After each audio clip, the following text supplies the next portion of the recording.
Hello dear students, मैं अतिथि व्याख्याता पीजी कॉलेज बेमेतरा से आज प्लांट पैथोलॉजी के एक टॉपिक के बारे में जो है वीडियो लेक्चर के थ्रू आपको बताने जा रही हूँ। आज का टॉपिक है bacterial blight of rice. Bacterial blight of rice से आशय है बैक्टीरिया में होने वाले ब्लाइट डिजीज से, जिसे हम हिंदी में धान का झुलसा रोग भी कहते हैं। आज बैक्टीरियल ब्लाइट ऑफ राइस के बारे में बात करते समय हम कुछ इम्पोर्टेंट पॉइंट्स को डिस्कस करने वाले हैं, जो कि है फैक्ट्स, बैक्टीरियल ब्लाइट डिजीज का introduction, history, general distribution, causal organism, etiology, symptoms, disease cycle and lastly disease management. तो आइए बैक्टीरियल ब्लाइट ऑफ राइस के बारे में जानने से पहले हम कुछ फैक्ट्स जान जाते हैं। जैसा कि हम सभी जानते हैं, धान एक स्टेपल फूड है जिसे वर्ल्ड की आधी से ज्यादा जनसंख्या कंज्यूम करती है। 90% ऑफ द धान जो होता है उसे ग्रो और कंज्यूम किया जाता है सिर्फ और सिर्फ एशिया में। मेजर राइस प्रोड्यूसिंग कंट्रीज जो हैं वर्ल्ड की, वो हैं China, India, Indonesia, Bangladesh, Vietnam, Thailand, Myanmar and Philippines. Bacterial blight of rice को राइस बैक्टीरियल ब्लाइट के नाम से भी जाना जाता है। यह एक बहुत ही डेडली बैक्टीरियल डिजीज है जो कि बहुत ही डिस्ट्रक्टिव फॉर्म में पाई जाती है। इससे बहुत सारे धान का जो है खेती का लॉस होता है। अगर यह बैक्टीरियल ब्लाइट ऑफ राइस जो है यह सीवियर एपिडेमिक फॉर्म में अगर किसी प्लेस में होती है तो वह 75% ऑफ द क्रॉप लॉस जो है करवा देती है। आइए जानते हैं इसका हिस्टोरिकल बैकग्राउंड। सबसे पहले जो है इसे 1884 टू 1885 में कायोशो ऑफ जापान में रिपोर्ट किया गया था और इसके बाद में इसके काउजल एजेंट को आइडेंटिफाई किया गया था 1911 में। इंडिया में इसे सर्वप्रथम जो है 1960 में महाराष्ट्र में रिपोर्ट किया गया था, यानी कि महाराष्ट्र में जो है सबसे पहले इसे देखा गया था क्रॉप लॉस को। लेटर 1963 में जो है शाहाबाद डिस्ट्रिक्ट जो कि बिहार में है, वहां पे इस बैक्टीरियल ब्लाइट ऑफ राइस को जो है रिपोर्ट किया गया था। यह तो हो गया हिस्टोरिकल बैकग्राउंड। आइए हम जानते हैं कि पूरी दुनिया में जो है बैक्टीरियल ब्लाइट ऑफ राइस जो है वो डिजीज कहाँ कहाँ देखा गया है। जैसे कि हम सभी जानते हैं बैक्टीरियल ब्लाइट ऑफ राइस जो है वह वार्म और ह्यूमिड कंडीशंस में होने वाला एक डिजीज है। तो ऐसे प्रदेश जहाँ पे वार्म एंड ह्यूमिड कंडीशंस होते हैं वहाँ पे यह डिजीज सबसे ज्यादा पाया जाता है। तो ऐसे कुछ कंट्रीज हैं Asia, western coast of Africa, Australia, Latin America and Caribbean. ये कुछ ऐसे प्लेसेस हैं जहाँ पे जो है ये बैक्टीरियल ब्लाइट डिजीज जो है इसको देखा गया है। Bacterial blight of rice disease का काउजल ऑर्गेनिज्म क्या है यह जानते हैं, यानी कि बैक्टीरियल ब्लाइट ऑफ राइस जो है वो कौन से जीव के कारण होता है। तो बैक्टीरियल ब्लाइट ऑफ राइस जो है वो एक बैक्टीरियल डिजीज है। तो यह बैक्टीरिया के थ्रू होता है जिसका नाम है ज़ैंथोमोनास ओरिज़ाई। ज़ैंथोमोनास ओरिज़ाई जो है उसका क्लासिफिकेशन देख लेते हैं। ये kingdom bacteria, phylum proteobacteria, class gamma proteobacteria, order xanthomonadales, family xanthomonadaceae, genus xanthomonas, species oryzae. ये तो हो गई काउजल ऑर्गेनिज्म की क्लासिफिकेशन की बात। आइए हम जान लेते हैं कि जो ज़ैंथोमोनास जीनस है वो किस तरीके से जो है पाई जाती है। तो उसकी ईटियोलॉजी देखेंगे हम अभी। ज़ैंथोमोनास स्पीशीज जो है एक ग्राम नेगेटिव बैक्टीरिया है। जैसे कि आप सभी जानते हैं कि बैक्टीरिया जो है दो फॉर्म में प्रेजेंट होते हैं, या तो वो ग्राम पॉजिटिव होते हैं या तो वो ग्राम नेगेटिव होते हैं।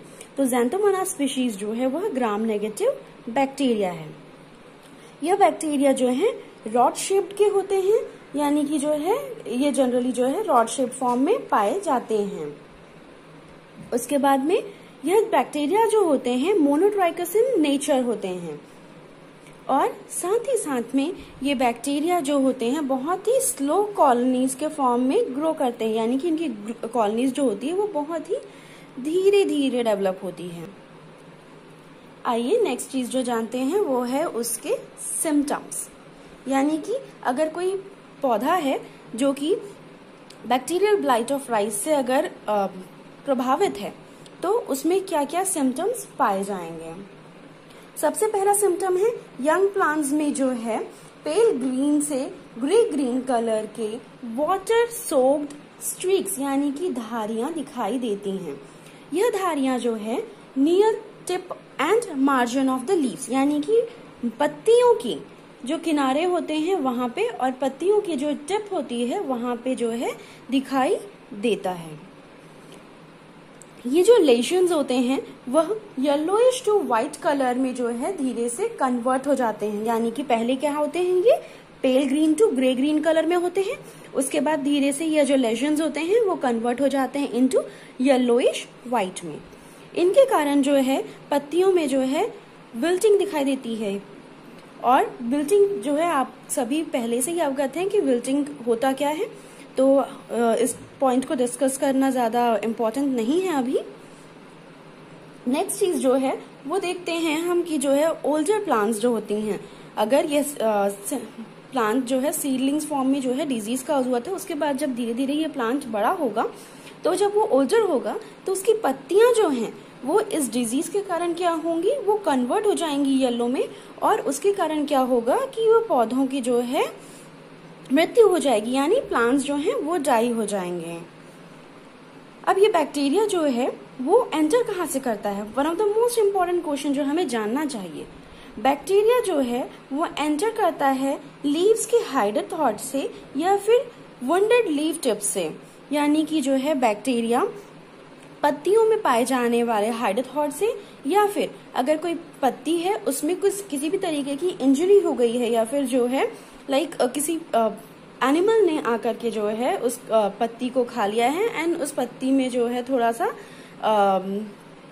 वुंड आ गया है, तो वहां से जो है ये बैक्टीरिया जो है क्या करते हैं वो एंटर करते हैं। डिजीज सिम्टम्स के देखने के बाद में आइए हम जानते हैं इसके डिजीज साइकिल के बारे में। तो डिजीज साइकिल के बारे में बात करने से पहले जो है मैं आपको बता दूं, हम इसमें कुछ टर्म्स यूज करने वाले हैं जो कि है primary inoculum, secondary inoculum, transmission. इन सभी चीजों को जो है, इन सभी पॉइंट्स को ऑलरेडी क्लास में डिस्क्राइब किया गया हुआ है, तो यहाँ पे मैं डायरेक्टली जो है डिजीज साइकिल को एक्सप्लेन करूंगी। राइस के प्लांट्स जो होते हैं वो उनमें इन्फेक्शन जो होता है वो seed, stem, roots, straw, weeds आदि से होता है, और यही जो है प्राइमरी सोर्स ऑफ इनोकुलम होते हैं। इन्हीं के द्वारा जो है पौधों में जो है वो डिजीज उत्पन्न होता है। अगर एक मान लिया जाए एक राइस का पौधा है और अगर वो पौधा जो है ऑलरेडी सीड, उसका जो सीड है जिसको हमने ग्रो करवाया है वह इन्फेक्टेड है, तो क्या होगा कि जो प्लांट्स धीरे धीरे डेवलप होंगे वो प्लांट में जो है वो डिजीज ऑलरेडी जो है इन्फेक्शन काउज कर देगा। अगर प्लांट्स में जो है स्टेम, रूट के थ्रू जो है अगर ऑलरेडी जो है, जैसे कि हम लोगों ने पहले ही डिस्क्राइब किया कि अगर स्टेम है, रूट्स है, अगर ये वुंडेड है यानी कि इनमें किसी तरीके की चोट लगी हुई है, तो इसके थ्रू भी जो है बैक्टीरिया क्या करेगा, एंटर करेगा प्लांट के अंदर और वहां से जो है वो डिजीज काउज करेगा।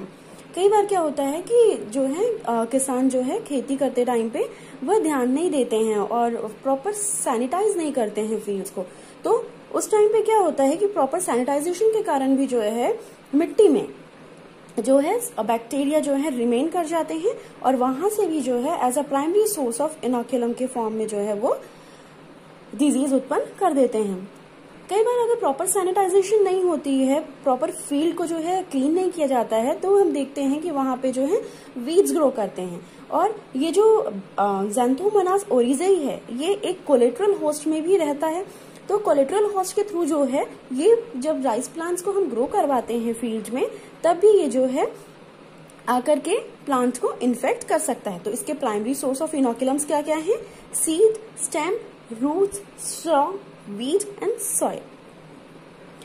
अब ये बैक्टीरिया जो है ये एंटर कहाँ से करता है? अगर जो है सीड इसका सोर्स नहीं है या सॉइल इसका सोर्स नहीं है तो ये एंटर कहाँ से करेगा? तो ये बैक्टीरिया एंटर करता है थ्रू हाइड्रोथॉट and injured leaves and roots. अगर जो है प्लांट में जो इंजरी हुई है लीव्स में या रूट्स में, तो बैक्टीरिया क्या होगा, डायरेक्टली प्लांट के कांटेक्ट में आएगा और प्लांट के कांटेक्ट में आने के बाद में जो है वो डिजीज को या इन्फेक्शन को काउज करेगा।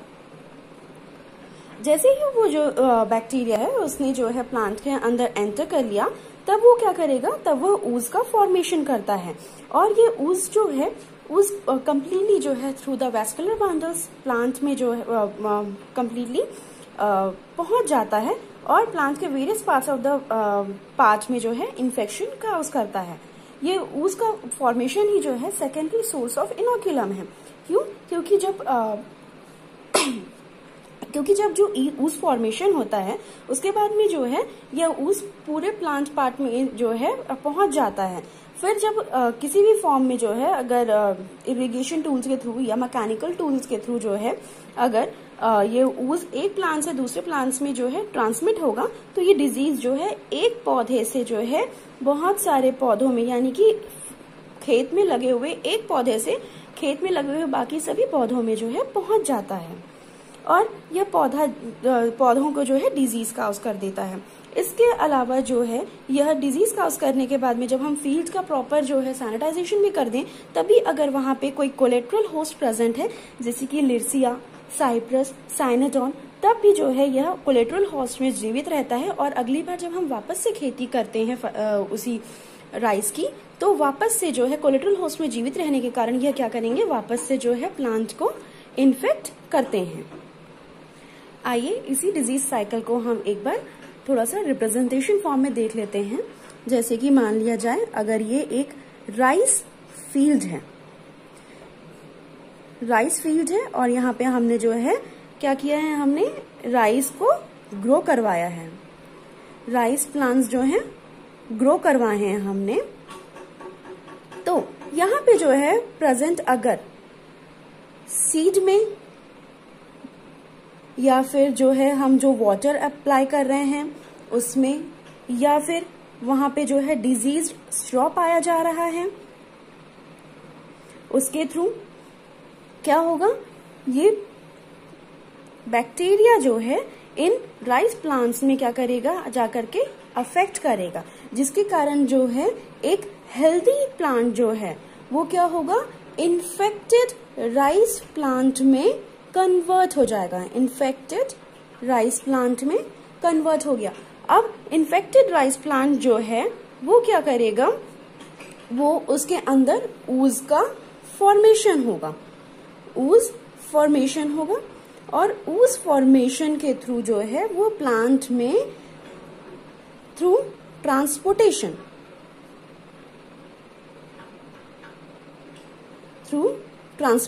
क्या होगा, ये मूव कर जाएगा to the various parts of the plant में और पूरे के पूरे प्लांट को जो है इन्फेक्ट कर दिया। अब प्लांट जो है इन्फेक्ट हो गया, उसके बाद में क्या करेगा, ये ऊज जो है यही सेकेंडरी इनोक्यूलम के फॉर्म में काम करेगा।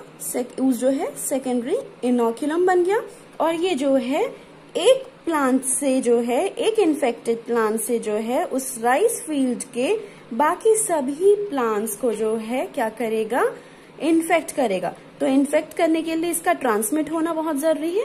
तो यह ट्रांसमिट हो सकता है थ्रू मैकेनिकल फॉर्म में या फिर जो है थ्रू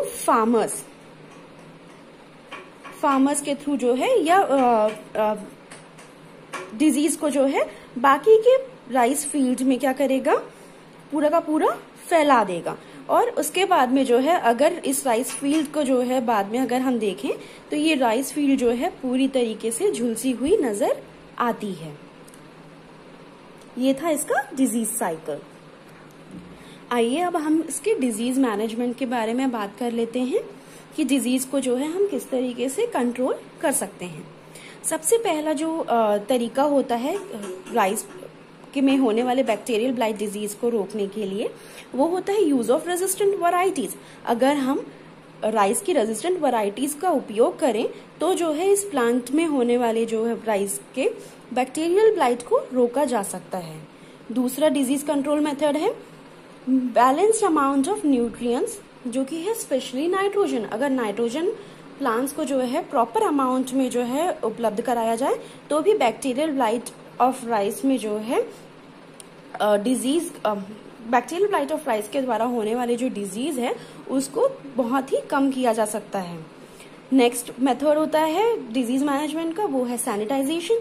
अगर हम खेतों को जो है प्रॉपर सैनिटाइज करें, प्रॉपर साफ सुथरा रखें, कोलेट्रल होस्ट को अगर हम रिमूव कर दें तो क्या होगा कि जो है ये बैक्टीरियल ब्लाइट ऑफ राइस के कारण जो क्रॉप लॉस होता है उसको भी रोका जा सकता है और डिजीज को भी कंट्रोल किया जा सकता है।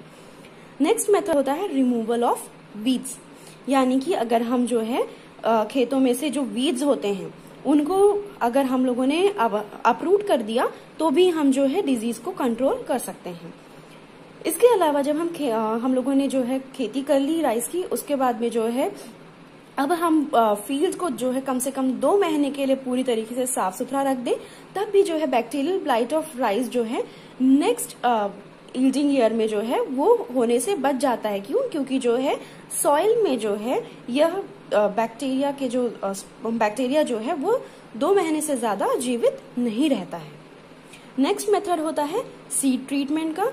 अगर हम ब्लीचिंग पाउडर को 100 ग्राम पर ml एंड जिंक सल्फेट को 12% मिला लें एंड मिलाने के बाद में जो है कम्प्लीटली सीड्स को ट्रीट कर दें इस मिक्सचर से, तो भी जो है सीड ट्रीटमेंट हो जाएगा और जो भी इन्फेक्शन है वो क्या होगा, कंट्रोल आ जाएगा, इन्फेक्शन में कंट्रोल आ जाएगा। नेक्स्ट मेथड है use of copper compounds in antibiotics.